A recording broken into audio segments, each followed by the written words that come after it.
नमस्कार, माझे नाव आहे सौरभ बुगले। मी तुम्हाला इयत्ता 5वी विषय गणित सेमीमधले मराठीमध्ये सोपं करून शिकवण्याचा प्रयत्न करणार आहे। आपला धडा आहे चौथा, multiplication and division. Multiplication and division म्हणजे काय? मल्टिप्लिकेशन अँड डिव्हिजन म्हणजे गुणाकार आणि भागाकार। आता आपण गुणाकार आणि भागाकार शिकणार आहोत। आता आपला टॉपिक आहे गुणाकार, म्हणजे आपला मल्टिप्लिकेशन शिकणार आहोत। सध्या आपण गुणाकार शिकूया। आधी आपल्याला 4 आणि याला भागायची, तिची गुणाकार खाली मांडायचा, मग ते प्लस करायचा, याचा वरचा एक शून्य खाली मांडायचा, याने गुणायचे, ते खाली मांडायचे, ते प्लस केलेले त्याची बेरीज करायची, मग आपलं उत्तर येईल।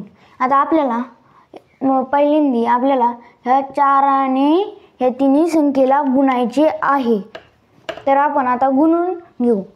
4 ने आपल्याला 5 ला गुणायचे, 4 पंचे 20, मग शून्य खाली येणार आणि 2 वर येणार। शून्य खाली आणि 2 वर कसे आले?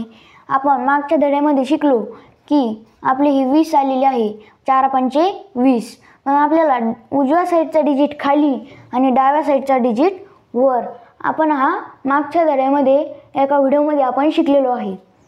तर मग आता 4 पंचे 20, हे शून्य खाली 2 वर। आता आपल्याला 4 आणि 8 ला गुणायचे आहे।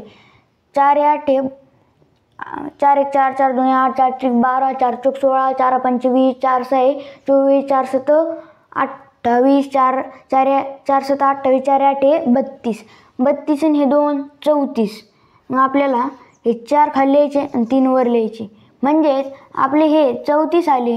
हा आपण उजव्या साईडचा डिजिट खाली लिहिला आणि डाव्या साईडचा डिजिट वर लिहिला। आता 4 आणि 2 ला भागायचे, 4 आणि 2 ला भागले, 4 1 4, 4 2 8, 8 हे 8 आले आणि ह्या 8 मध्ये हे 3 प्लस करायचे, हा हातचा प्लस करायचा। 4 1 4, 4 2 8, 8 आणि 3 11। मग आपल्याला हे 11च्या खाली मांडायचे, हे बरोबर खाली आले तर आपला गुणाकार बरोबर येतो। आणि हा 1 आलेला आहे, याच्या पुढं काय आपल्याला डिजिट नाही, ह्याच्यात वर हातचा द्यायला, त्यामुळे हे सरळ पुढं खाली मांडायची, हे लांब मांडायचे याच्यापासून, मग आपल्याला प्लस करायची।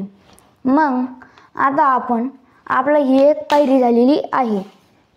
आता आपले दुसरे हे 2 आणि गुणायचे आहे।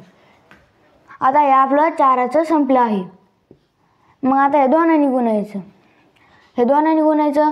आता आपल्या पहिला याचा 0 मांडून घ्यायचा। 0 का बरं मांडायचा? कारण आता हा 4 आपला संपलेला आहे, कारण आपण यांनी गुणलेलं आहे। हा 4 आपला संपला, यांनी हे गुणून घेतलेलं आहे।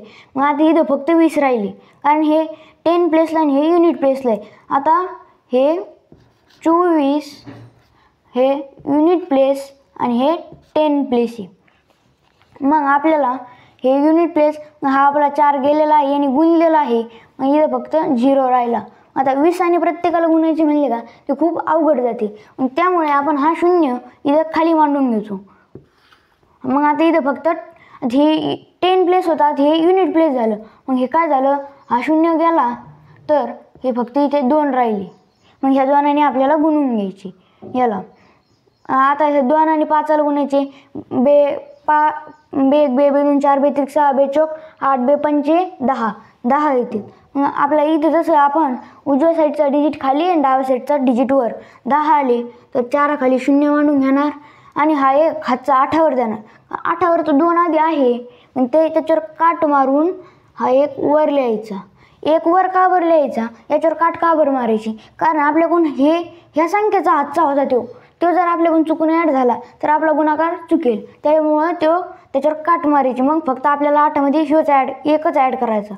मग 2 आणि 8 ला गुणायचे, बे 1 बे 2 4 बे 3 6 बे 4 8 बे 5 10 बे 6 12 बे 7 14 बे 8 16, 16 ते गेला 17, मग ह्या एका खाली मांडायचे 17। हा उजव्या साईडचा डिजिट खाली आणि डाव्या साईडचा डिजिट वर।